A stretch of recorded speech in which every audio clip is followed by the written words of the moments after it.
من الشيطان الرجيم. بسم الله الرحمن الرحيم. قالوا يا أبانا إنا ذهبنا نستبق وتركنا يوسف عند متاعنا فأكله الذئب وما أنت بمؤمن لنا ولو كنا صادقين.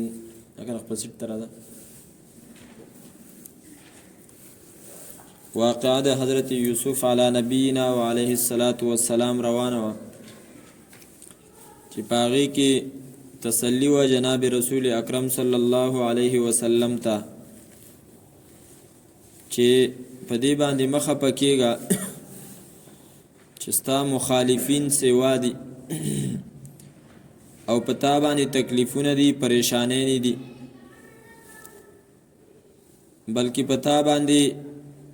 چې څنګه حالات دي نو دغسې حالات ستا په ورور حضرت یوسف باندې تیر شوي. هغه د ملک نه ورک شوی او هغه بیا په مصر کې الله تعالی عزتمن کو او هغه له بادشاهي ورکړه. پښتانه وایي چې ورک شي نو شته به شي. دانا چې څو پورې په خمبه کې پرتی په بوجۍ کې پرتی هغه نه سیوا کیږي، خو کله چې زمیندار د خپل لاس نه وباسي خاورو کې پټه کې ورکه کې نو دغه دانه بیا شته شي او د هغې نه فایده سیوا شي. حضرت یوسف چې په خپله علاقه کې وی څنګه به هغه د مصر حکومت ته رسېدلی وی. حضرت موسی علی نبینا و علیه الصلاة والسلام که د مصر نه نه وی وتلی څنګه به مدین ته تلی وی او څنګه به هغه د الله تعالی په خبرو باندې مشرف شوی وی. خو د علاقې نه ورک شو نو مرتبه ورته میلاو شوله او شته شو. دا یوه قانوني خبره ده او منلی شوې خبره ده اتفاقي چې کلم یو کس ځان ورک کي نو هغه شته شي. که د دنیا په کارونو کې موږ نو یو کامیاب تاجر هغه یي چې هغه محنت وکړي، ځان ورک کي او بیا پیسې وګټي او شته شي. عرب موای سأطلب بعد الدار عنكم لتقربوا وتسكب عيناي الدموع لتجمد. ستاسو نه بزل رواله لټوم د دې لپاره چې تاسو راته رانږدې شئ. څنګه به رانږدې شئ؟ پیسې به وګټم، بیا به آینده کې ستاسو نه جدایي نه وي. طالب العلم چې هم په دین پسې په علم پسې سفر نه کړی شته کیږي نه. سفر غواړي، حرکت غواړي، چې حرکت دی وکړو ځان دی پسې ورک کو نو اله به شته شي. د علم به تعالی خپل لږه څه حصه درکړي، ټوله حصه بیا هم نشي حاصلولی. بهرحال ورونو د یوسف علیه الصلاة والسلام چل جوړ کو او حضرت یوسف یې کوی کې کېښودو او ماسخوتن کې واپس رالل. مطلب یې دا و چې واپس هم ونه لیږي او زمونږه د دروغو جړه د هغې راز ښکاره نه شي. پلار خواله رالل، په جړه باندې پلار ته تپوس وکړي ولې څه چل شوی دی، ګډې بزې چېرته شرمخ خوړلي دي؟ ویل نه، دغه رنګې یوسف علیه الصلاة والسلام رانه شرمخ وخوړو. قالو ویل دی یا ابانا ای زمنګ بابا انا ذهبنا یقینا منګ لاړو نستبقو چې منډې وهلې منګه. استبق یستبقو په معنا د مخکیوالي باندې د یو بل نه په منډه کې مخکیوالي ته ویل کی او اصل کې دا ټکې د غشي په ویشتلو کې د یو بل نه تکړهوالی چې کوم ښکاره کیږي د هغې دپاره استعمالیږي. چې څوک ډیر تکړه دی د غشو په ویشتلو کې خو د هغې نه وروستو دا لفظ بیا په هره مقابله کې استعمالیږي. په هر منډه کې په هر مقابله کې. د دې وجنه په عربی کې سباق منډه ته هم ویل کېږي. د دوو کسانو منډه د هغې دپاره هم دا لفظ راځي مخامخ.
نو دی پلار ته دا خبره پیش کړه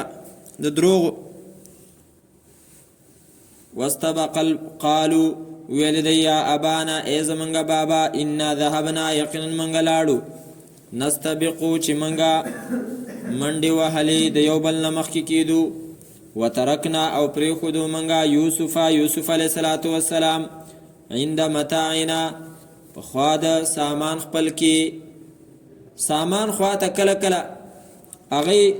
ماشومان کېنئ چې دلته کېنه، لکه په منډه کې خلک خامخه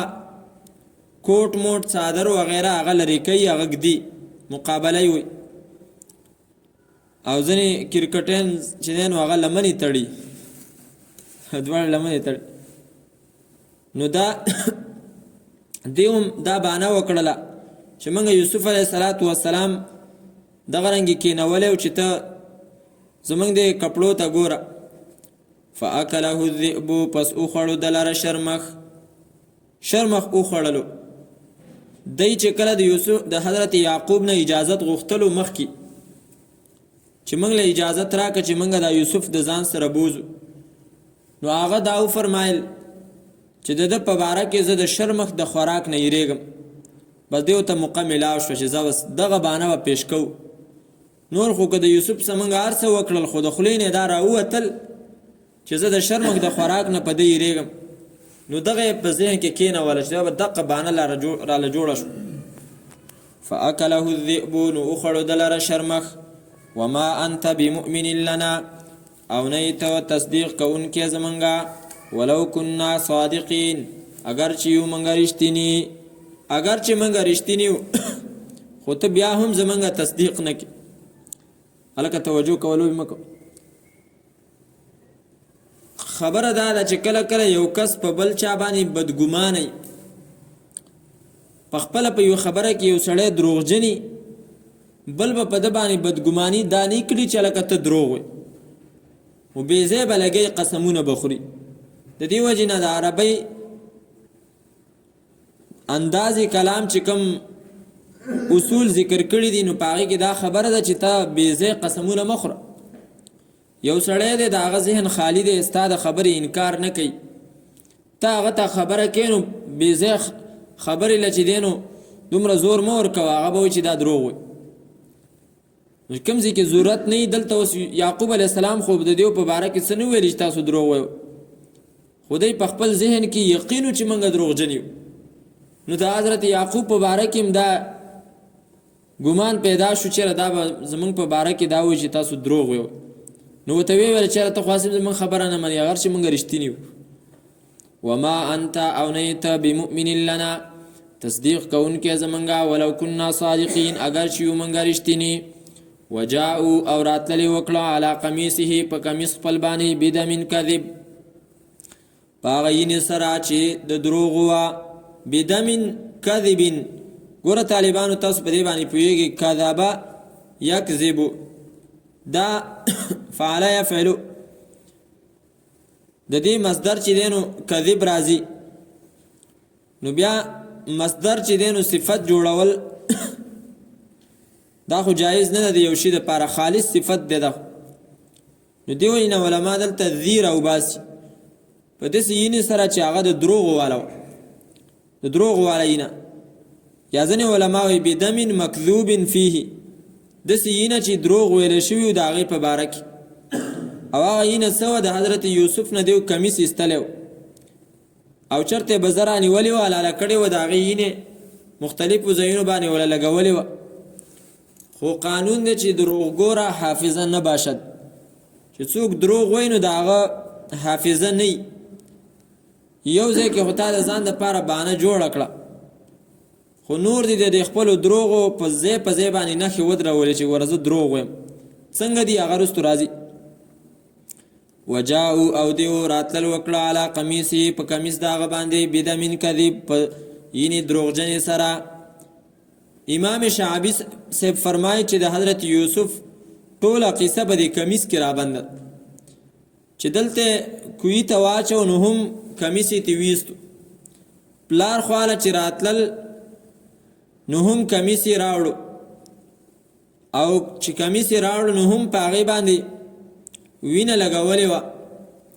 او وروستو راځي چې د حضرت یوسف په باره کې زلیخي کله الزام ولګو نو سړي چې ګواهي کوله او بیان یې وکړو چې دا سړی حضرت یوسف د ده کمیس وګورئ د مخې طرف نه شلېدلی که د شا د طرف نه شلېدلی دی نو هلته قصه ټوله په کمیس کې وه او وروستو راځي چې حضرت یعقوب علیه السلام نظر ختم شوی او چې کله د حضرت یوسف کمیس په هغې باندې په مخ باندې واچولی شو نو د هغه بینایي واپس راله قصته کلها فی القمیس د هغه قصه ټوله چې دی نو په کمیس کې ده قال وفرمایل حضرت یعقوب بل سولت لکم بلکې ښایسته کړی دی ستاسو دپاره انفسکم نفسونو ستاسو امرا یو کار حضرت یعقوب علیه السلام ته څنګه پته ولګېده چې په حقیقت کې حضرت یوسف شرمخ نه دی خوړلی بلکې دی څه بله قصه کړې ده څه بل چل یې کړی دی دلته بریلیان راپاڅېږي وګوره که نه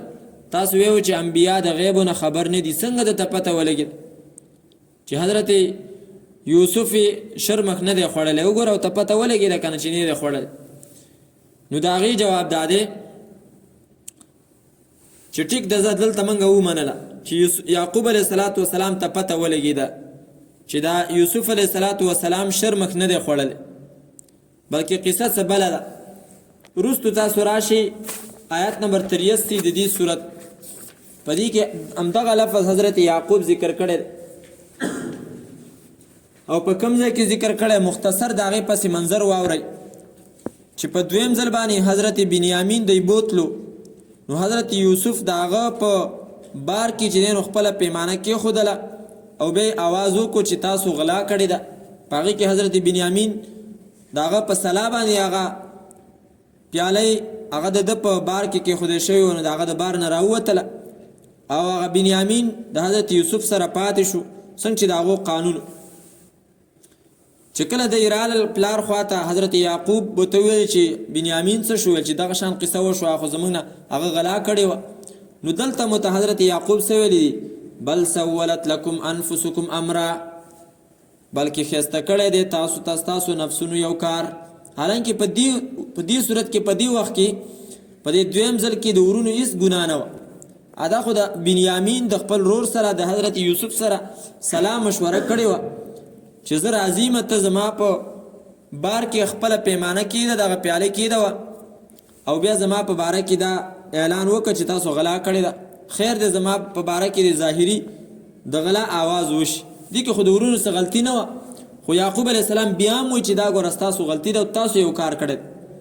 نو دلته حضرت یعقوب خطا شو که نه شو دلته خو حضرت یعقوب خطا شو نو دغه رنګې کله کله د انسان یوه خبره په ظاهره کې چې دی نو هغه صحیح شي کله خطا شي دویمه خبره دا خو اصل الزامي جواب دویمه خبره دا ده چې حضرت یعقوب چې په دې باندې پوه شو چې دی دروغ وایي نو د دې وجې نه چې هغه په غیبو پوه بلکې د دې وجې نه چې حضرت یعقوب له دی کله کمیس راوړو نو هغه کمیس روغ دلته اوس ګوره که نه دا خو یې وکړل اینې پې ولګوه خو دلته بیا دماغو کار ونه کو چې دا به زموږ نه تپوس کوي چې دا عجیبه شرمه خو عجبت لذئب یأکل ابني ويرحم على قمیصه دا څنګه شرمه خو چې زما زوی خوري او د هغه په کمیس باندې چې نو رحم کوي هسې روغ یې تیستلی نو حضرت یعقوب ته د دې نه پته ولګېده چې کمیس روغ دی او وینه پې لګېدلې ده نو دا دی دروغ وی ځکه دا وفرمایل بل سولت لکم بلکې ښایسته کړی دی ستاسو دپاره انفسکم نفسونو ستاسو امرن یو کار فصبر جمیل نو کار زما دی صبر ښایسته دا صبر جمیل موصوف صفت دا خبر جوړیږي د مبتدا مقدرې دپاره چې امری صبر جمیل زما کار صبر کول دی ښایسته والله الله تعالی المستعان خاص دغه الله تعالی مدد غوښتلی شوی دی د هغه نه علامه په هغه څه باندې تصفون چې تاسو یې بیانوئ ګوره طالبانو تاسو بیا ویلي یا به انشاءالله آینده وویئ چې کله کله اصل خو په مبتدا او په خبر کې دا دی چې دا مبتدا و معرفه او خبر به صحیح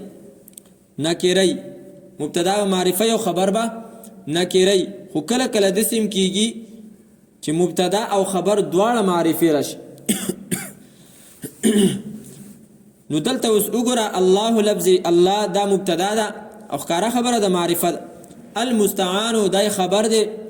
او دا هم چې دی نو معرفه ده او کله چې مبتدا خبر دواړه معرفي راشي نو دا د مفید د پاره د حصر فایده کوي ودا پیرانو جبو تاسو په پوه نشو مفید د پاره د حصر مطلب دا دی چې په خبره کې خاصواله راولي څنګه خاصواله راولي معنی ته اوس وښ والله او خاص الله تعالی المستعان مدد غختل شوی دی داغنا نه د بلچانا تاکید پکې رااله او حصر پکې رااله نو مدد غختل دا خاص شو د الله تعالی سره چې ګوره مدد به صرف د الله تعالی نه غواړي دی خبره تفکی اشاره ده چې ګوره مدد به د غیر الله نه غواړي ځکه دا خو دعا ده او دعا عبادت دی الدعاء هو العباده حدیث مبارک کی راځي دعا عبادت دی او عبادت د الله تعالی نه علاوه د بل چا د پاره دا شرک جوړیږي دی خبره طرف ته اشاره قران کریم کې په مختلفو آیاتونو کې شوې ده وقال ربكم ادعوني استجب لكم او ویل دی رب تاسو خاص زمانه دعا وغواړي استجب لكم زبستاسو دعا قبلوما ادعوني استجب لكم زمانه دعا وغواړي زبستاسو دا دعا قبلوم او بیا رسته فرمایلی چې څوک زما د دعا نه مخ اړی نو دغه به ذلیلې زما د عبادت نه نو معلومه شو چې دعا څه ده عبادت دی او عبادت صرف د الله تعالی حق دی د الله نه علاوه د بل چا د پاره دا کول دا شرک جوړي والله او خاص الله تعالی المستعان مدد غختل شوی دی داغه علامه پاغسبانی تصفون چې تاسو بیانوي تاسو دروغ وي فصبر جمیل حضرت یعقوب ویل زما کار چې نو خسته صبر دی خسته صبر څه ته وي خسته صبر هغه ته وي چې پاره کې بل چاته ګیلا او فریاد نه صرف یو الله تعالی والله المستعان على ما تصفون مستعان خو تاسو پیژنئ کړه ایاک نعبد و ایاک نستعين یا الله خاصتانه مدد غواړو نه د بل چانه ایاک ان شاء الله ما سپخیمی درس کې براش التم ایاک مفعول به مقدم کړه د پاره د حصر والله خاص الله تعالی المستعان مدد غختل شوی دی علامه پاغسبانی تصفون چې تاسو بیانوي قران کریم د دې قسمه نکتو نه ډک دی دلته می زور په ذکر ورکو چې دا خبره اوس عامه ده دی جمعرات پر ورځ باندې زه پنډې ته تلم او دربار مخې ته سړی ولاړ دی او لګې د دعا ته غواړي دا چې څونه د دې مسلو منګه د قران کریم نه رد نه کړي دا جهالت په خلکو کې سیوا کی دا تاسو لازمی فریضه جوړیږي چې تاسو خلک د درس لراول کنینو د خلکو عقاید رو خرابېږي دا شیطان ډېر روان دی چې موږ د قران کریم د درسونو نه غافل شو نو بل یو کتاب داسې نشته دی چې هغه به د عقیدې اصلاح وکړي ټیک د فضایل اعمال کې احادیث دي خو پاغي کې فضایل دي فضایل پاغي کې د عقیدې مسائل نشته دی صرف فضیلتونه د مانځ دي د رمضان دي د حج دي دغه د ذکر د قران کریم فضیلتونه دي خو علما فرمایي بلکې تبلیغی ملګری فرمایي چې فضیلتونه بدا وی حتی دا چې تا د قران کریم سره شوق پیدا شي د رمضان فضیلت موږ ویلو چې روزه صحیح طریقې سره موږ ونیسو. د حج د دې لپاره ویو چې حج طریقې زمونږ زده کولو شوق پیدا شي، حج ته تلو شوق پیدا شي. فضایل زکات ځکه ویو چې زکات د ورکولو شوق پیدا شي. نو د قرآن کریم فضایل د دې لپاره ویو چې قرآن کریم سره زمونږ شوق پیدا شي. نو چې صرف په فضایلو باندې موږ اکتفا وکړو، قرآن نه راځو، نو دا خو هم زیاتې دی. عقیده به تر څه شي نه زده کې. دا خو ساراني درس کې موږ ویلې چې قرآن کریم د راتللو مقصد یو دا دی چې دا د هدایت کتاب دی. په دې باندې موږ د قرآن کریم ډېر شي آیتونه راواړول نن ماسپښیني درس. نو به هر حال عقیدې د خلکو چې دی نو شیطان ډېر زر خرابوي. وجاءت سیارة فارسلوا واردهم فادلى دلوه. دې بل مقام دی اذان وکړي.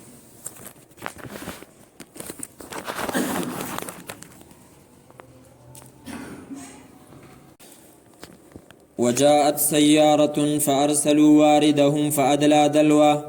د دې نه بل مقام ذکر کیږي او په دې کې بعد د یوسف علیه السلام د ورونو دغه سازش او دا چل ذکر شي چې هغه یوسف علیه السلام هغه حالت پټ کو د دې لپاره چې پته ونه لګي چې دا د دې کلی او د دې علاقې دی، هسې نه چې واپس یوسف علیه السلام پلار خواته لاړ شي. او دغه رنګې د یوسف علیه السلام د مصر د بادشاه کور ته رسیدل هغه به ذکر شي. وجاءت اورالا سیارة یوه قافله، مسافرو په لاره تېرېدل هغې رال. فارسلو نو ویلېږو واردهم اوبه راوړونکي خپل. وارد په عربۍ کې هغه کس ته ویله کېږي چې هغه اوبه راوړي. یو ته نمیر ویله کېږي هغه چې څوک خوراک راوړي. فارسلو نو ویلېږو واردهم اوبه راوړونکي خپل. فادلا نو ښکته کړه هغه دلوهو خپله بوکه. نو بوکې چې ښکته کړه یوسف علیه السلام په هغې پسې ونښتو. نو هغې چې راویستو نو د چا چې دا بوکه راایسته نو هغه دا ولیدو. قال نو ویلې ده یا بشرا ای زیریا هذا غلام، دا دی هلک. د ډېرې خوشحالۍ نه دا وویلې چې ای زیریا دا هلک دی. او هغه زمانه خو داسې وه چې غلامان به خرڅېدل. نو دا یې دې ته خوشحاله شو چې زه اوس زما د تجارت کار برابر شو. واسروه بضاعه او پټې کړو د لره بضاعتن په طور د سامان د تجارت. بضاعه سامان د تجارت ته ویل کېږي. وس اسرو کې دا ضمیر د فاعل دا چا ته راجع دی؟ چا پټ کړو پښتو کې معنا و چا پټ کړو. ټیک د یوسف علیه السلام یې پټ کړو بضاعتن په طور د تجارت د سامان د تجارت. خدا پټون کې څوک نو په دې کې یو قول دا دی چې دغه کم اوبه راوړونکي کسانو دی دا یوسف علیه السلام پټ کړو چې هسې نه نور ملګري قافلې والا چې کم جدا ناست دي هغه یې ویني او زمونږ سره په ده کې شریک نشي. بیا بس د ده چې کم ریټ دی د خرڅ هغې کې به راسه هغې شریک شي او هغه پیسې به زمونږ نیمې شي. نو اسرو کې بیا پټونکي چې دی نو دغه کسان دي. او یا مطلب د دې د یوسف علیه السلام ورونه دي. فاعل ضمیر راجع اخوة یوسف ته دی. واسروه او پټ کړو ورونه د یوسف علیه السلام هو دا یوسف علیه السلام بضاعتن په طور د سامان د تجارت. یعنی حالت د یوسف علیه السلام یې پټ کړو. دی ته دا ونه ویلې چې دا زمونږ ورور دی او دا آزاد دی، بلکې دا یې وویلې چې دا زمونږ غلام دی او پرون زمونږ نه چې دی نو د کوی ته غورځېدلی و یا کوز شوی او دا تاسو راویستو، دا زمونږ غلام دی. نو په طور د تجارتي سامان چې دی نو د ده حالت پټ کړو او دا یې ونه ویلې چې دا آزاد دی. والله الله تعالی علیم پوه یو بما په هغه څه باندې یعملون چې دی کول. وشروه او خرڅ کړو دی دا یوسف علیه السلام بثمن بخس په هغه پیسو لږو سره، په هغه قیمت معمولی سره. دراهم چې هغه درهمونه و پیسې وي معدودتن د شمار. د شمار یو څو روپۍ وي چې په هغې باندې دا خرڅ دا څو روپۍ وي، څوک وایي 20 وي، څوک وایي 22 وي، بهرحال چې هر څومره وي خو لکه معمولي وي. او دا چا خرڅ کو؟ دا د یوسف علیه السلام د ورونو خرڅ کو. او لږې پیسې پکې ځکه واخستې چې دیو ته پته و دا آزاد. او د آزاد سړي خرڅ هغه جایز نه دی،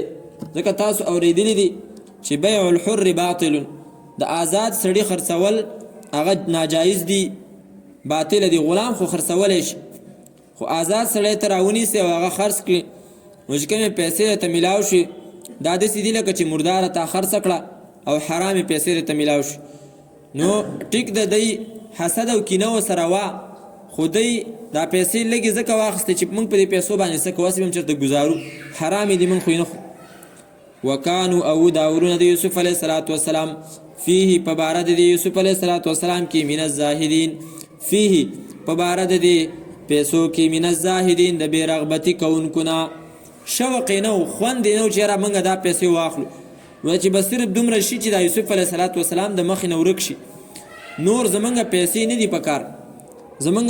په ده باندې پیسې ګټل هغه مقصد نه دي. وقال الذي اشتراه من مصر لامرأته اکرمی مثوا، منځ کې قصه مختصره شو، یوسف علیه الصلاة والسلام خرڅ شو او دغه کسانو واخستو او بویتلو مصر ته د هغې منډۍ ته، او هلته چې دی نو د غلامانو د خرڅولو منډۍ وه، نو هلته یې خرڅ کړو. دلته بیا خلکو قصې ذکر کړي دي، یو بوډۍ راله او هغې وه چې زه اخلمه، و چې قیامت په ورځ باندې زه د ده په اخیستونکو کې شمار شم، خو دغه والله اعلم ما چېرته نه ده لیدلې چېرته کتاب کې، خو اورېدلې مې ده. نو که چېرته هغې ته معلومات وې نو بیا خو په کار وه چې یوسف علیه الصلاة والسلام دا حالت نه وی پټ شوی، هغې ته څنګه پته ولګېده؟ یوسف علیه الصلاة والسلام چې چا اخیستی و هغو ته معلومات نه و، نو بوډۍ ته څنګه پته ولګېده چې هغه مصر ته راله، دومره لرې ځای نه پسې راغلی وه. خو دا ټول اسرائیلیات دي، څه په صحیح سند باندې دا نه راغلی، نو هغه وخته پورې نه موږ تصدیق کولی شو، نو ته رښتیا ویلی شو، نو ته دروغ ویلی شو. وقال الذي اشتراه، نو چا واخستو؟ د مصر چې کوم بادشاه هغه واخستو، قطفیر نومیو یا فوتیفار نومیو، دا هغه زمانې دغه نومونه. وقال الذي اشتراه، د کور ته بوتلو، خپلې کور والا ته ویل چې د ده عزت کوه، دا ماشوم ما ته هوښیار ښکاري. وقال الذي، او ویل هغه کس اشتراه چې واخستو دا یوسف علیه الصلاة والسلام من مصر، د مصر نه. چا څه دا کم قرآنونه وي نو په دې کې پنسل باندې دا معنی لیکي وړې وړې، ډېرې غټې غټې نښه ټول دغه پې راګیر کړي، خوشخطۍ دپاره نه واړه واړې لیک چې بیا ته وروسته یادي. وقال الذي، او ویل هغه کس اشتراه چې اخستی و دا من مصر، د مصر نه، لامرأته خپلې ښځې ته. څوک و هغه؟ څوک یې راعیل نوم ذکر کوي، څوک یې تملیحا نوم ذکر کوي، څوک یې زلیخه. اکرمی عزت وکته، مثواه د ټکانې د ده، ښځې وله برابر کا، عسا نږدې دی دا ان ینفعنا، دا چې فایده به راکړي موږ ته، او نتخذه ولدا، یا به ونیسو موږ ده لره ولدن په زویوالي سره. د هغوی زوی نه، نو دا خبره یې وکړه چې په زویوالي سره به یې موږ ونیسو. دې آیت باندې علماو لیکلي دي چې په دنیا کې څه کسان هوښیاران تیر شوي دي. 3 کسان دي کتاب لیکلی دي، امام جساس صاحب، او یو کس نورو تفسیرونو چې دی نو ذکر کړی دی سره. یو په دې کې دا سړی دی چې کوم خپلې ښځې ته دا ویلي چې د دې هلک د زی عزت وکړه او کیدای شي دا موږ له فایده راکړي.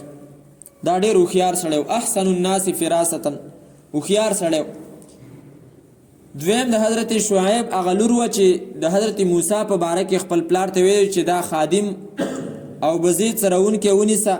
دا امانتدارم دی او طاقتورم دی. دغه جینۍ هوښیاره. دریم حضرت موسی او دې کتاب کې حضرت موسی نه ذکر کړ، دې کتاب کې چې دی نو هغه بل ذکر کړی، حضرت ابوبکر صدیق رضی الله عنه ذکر کړی دی چې هغه کله وفات کېدو نو د امت دپاره حضرت عمر خلیفه جوړ کړو، او بیا چې حضرت عمر کم نظام حکومت و هغه خو په ټوله دنیا و څومره د عدل او د انصاف زمانه و ده.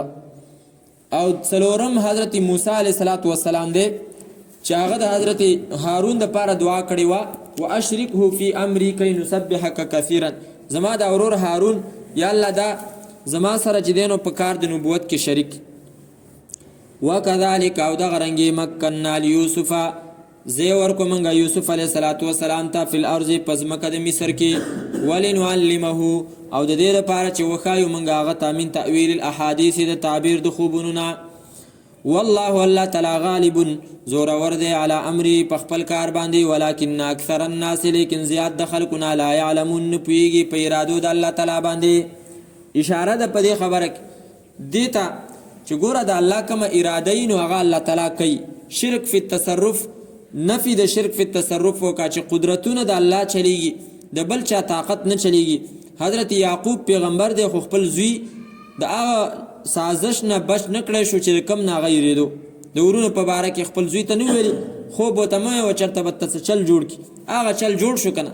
حضرت یعقوب بچ نکړی شو معلومه شو چې د الله ارادو مخې ته د پیغمبرانو ارادې او د هغو د زړه ارادې هغه هم نشي ټینګېدی نشي کولی دا خو اصلي د خلکو چې دی نو خبرې دی او د دروغو اشعار یې جوړ کړي دي چې جس کو چوڑا پکڑے جس کو اللہ چڑائے اس کو محمد محمد جس کو پکڑے چڑا کوئی نہیں سکتا دا اشعار جوړ کړي خا چې الله سکونی سي نو نبی له سلام ته اخلاصي او چې نبی له سلام سکونی سي نعوذ بالله نو به تاسو کوم نشي اخلاصول دلته بسوي دی آیات سبسک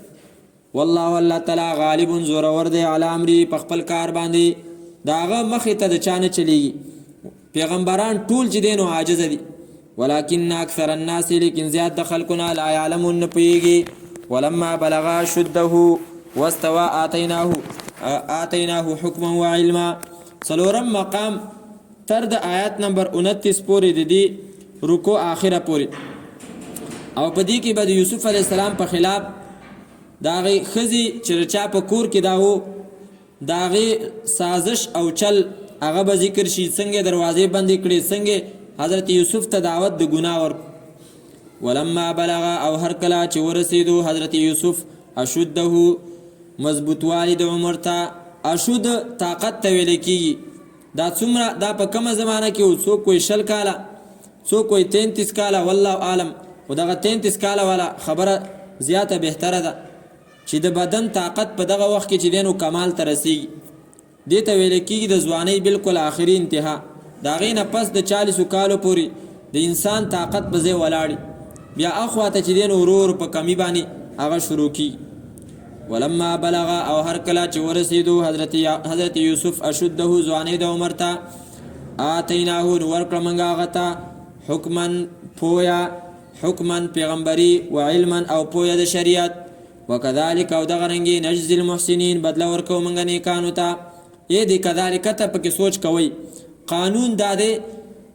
چې الله تعالی فرمایي دا کذالک دغه رنګي یعنی صرف دا خبره د حضرت یوسف سره خاص نه چې هغه ځان د ګناه نه بچ کو او هغه نیکو نو هغه له دا مقام ورکو نه کذالک دا می قانون دی چې څوک هم داسې نیکی کوي نو هغه بیا مقام ورکوم خدای چې څنګه دلته د دې خلکو په باره کې د حضرت یعقوب یوسف په باره کې ذکر کړي دغه رنګي چې څوک ناروا کار کوي او د الله تعالی په باره کې دروغ وایي نو داغه په باره کې ویلي کذالک نجزي المفترین غضب او ذلت د الله په کس باندې نازلېږي چې د الله په دین کې بدعات جوړي او د ځان نه پکې خبرې راوباسي ته به وایې چې لکه دا ټیکهدار دی د الله تعالی د طرف نه ټیکه د شریعي حکمونو د جوړولو د تاواله ده ځان نه لګي الله تعالی فرمایي په دغه مې بیا ذلت ورېږي وراودته التي هو في بيتها وراودته او مطالبه وکړه د دنه التي هغې زنانه هو چې دا فی بیتها په کور داغې کې او عن نفسه په باره د نفس د کې یعنی د زنا مطالبه ته وکړه راو د یراودو طالبانو کې د شستاو ځین کې د اشکال راشي راو د یراودو باب مفاعله کې تاسو خاصیت دا ویلو په دې کې شرکت من الجانبین یعنی یو عمل د دواړو طرفونو نه کولی لکه جادل مطلب دا دی چې دوو کسانو جنگ وکړو نو د سینې چې یو سړی پکې بنگړیا چولی لاسونو تاغاسي ولاړو نه دواړو جنگ کو راو د یراود نو جادل یجادل څنګه دغه رنګ راو د یراود نو زین کې دا سوال راځي چې مطالبه د ګناه زلیخی کړي وا هغه خو اسم وا ګناګار خزا خو آیا د دې لفظ د خدا معلومیږي چې دا مطالبه نعوذ بالله حضرت یوسف هم کړي وا نو داغي جواب داده چې هر ځای کې باب مفاعله شرکت من الجانبین نه غواړي کچرته هر ځای کې وینو بیا ګوره تا ته مثال وایم هغې ته غوږ شه عاقب الامیر اللص امیر بادشاه چې دی نو سزا ورکړه چاله چورله غل سزا ورکړه اوس کچرته هر ځای کې باب مفاعله د جانبینو نه د شرکت د پاره وي بیا خو مطلب دا دی عاقب يعاقب معاقبه دي کوم شرکت دی بیا مطلب دا شو چې بادشاه دغه غل والو او غل چې نو هغه بادشاه والو هغه له بادشاه والو دي کسان ته سوال با خبرې مکوي نو ارزه کې دا چې دینو د پاره د شرکت من الجانبین نه به هر حال دی آیات کې الله تعالی فرمای هغه خزي ته مطالبه وکړه چې کمی خزي په کور کې داو نو دی کې دا هغه زور تم اشاره ده چې وګوره خ زورم په چلیدو په دی یوسف علیه السلام باندې ځنې خلک په ګناه کې د دې وجې نه اخته کېږي الله دې زموږ حفاظت وکړي چیرې وایي دا زما مشر دی او زه څه وکړم مجبور یم د حضرت یوسف نه به زیات څوک مجبور و هغې ښځې ته مطالبه کړي چې کمې ښځې په کور کې دا وی د غلام په حیثیت باندې خو بیا هم ټینګ شوی دی او ګناه چې دی نو نه ده کړې وراودته التي او مطالبه وکړه د حضرت یوسف نه التي هغې زنانه هو فی بیتها چې دا یوسف علیه السلام په کور د هغې کې و عن نفسه په باره د نفس د ده کې او حدیث مبارک کې راځي نبی صلی الله علیه وسلم فرمایي سبعة یظلهم الله فی ظله یوم لا ظل الا ظله وکسان چې هغې به د قیامت په ورځ باندې د عرش د سوري د لاندې نو چې په کومه ورځ باندې به د سره سوری یي نه یو په هغې کې هغه کس دی رجل دعته امرأة ذات منصب وجمال فقال انی اخاف الله چې هغه له یوې زنانه چې هغه د جمال والا د ښایست والا همي او د منصب او د عهدې والا همي داسې ښځې والا چې دی نو دعوت ورکړو نو ده وویل چې زه د الله نه یېرېږم دا سړی به قیامت په ورځ باندې د عرش د سوري د لاندې حدیث کې اوس دوه ټکي ویلي ښه چې یو د حسن او د جمال والی صحیح ده او دویم دا چې د هغې پاور هم چلیږي پوره چې کوم دی نو طاقتوری په ده باندې زور چلیږي دا مجبوره کولی شي او مجبوره کېدو په ځای کې دا ځان بچ کړي نو هله د ده دپاره دا منصب او مقام دی لکه څنګه چې حضرت یوسف علیه السلام دلته ځان بچ کړی دی وغلقت الابواب او بندې کړې دروازې وقالت او ویلې دې زلیخې هیت لکې هیت طالبانو دا اسم فعل دی په معنا د تعال راشه هیت تعالی راشه لکه تا ته ویما قال او فرمایل حضرت یوسف معاذ الله پناه غواړم د الله تعالی انه یقینا شان دا دی ربي رب زما احسنه ښایسته کړې ده مثوایا ټکانه زما یو مقصد دا شو چې الله ماله دلته په دې کور کې دومره مقام راکو زه به اوس د هغه د حکمونو چې دی نو د هغه به ختمومه د خپو لاندې کوم به او دویم مقصد دا دی چې هو ضمیر شان مه جوړوه بلکې دلته دې کې اشاره شوله دغه مالک ته الذي اشتراه چا چې دا اخستی و د دغې زلیخې چې کوم خاوند نو مطلب دا شو چې هغه خو تا ته دا وصیت کړی و اکرمي مثواهو چې د دې سړي د دې الک چې کوم د اوسېدو ځای دی د هغه عزت وکړه نو هغه زما دومره عزت وکړو نو زه به اوس د هغه سره خیانت کوم انه یقینا دې بادشاه یقینا شان دا دی چې دا ربي رب زما دی یعنی مالک زما دی احسنه چې ښایسته کړې ده مثوایا ټکانه زما انه یقینا شان دا دی لا یفلح الظالمون نه کامیابېږي ظالمان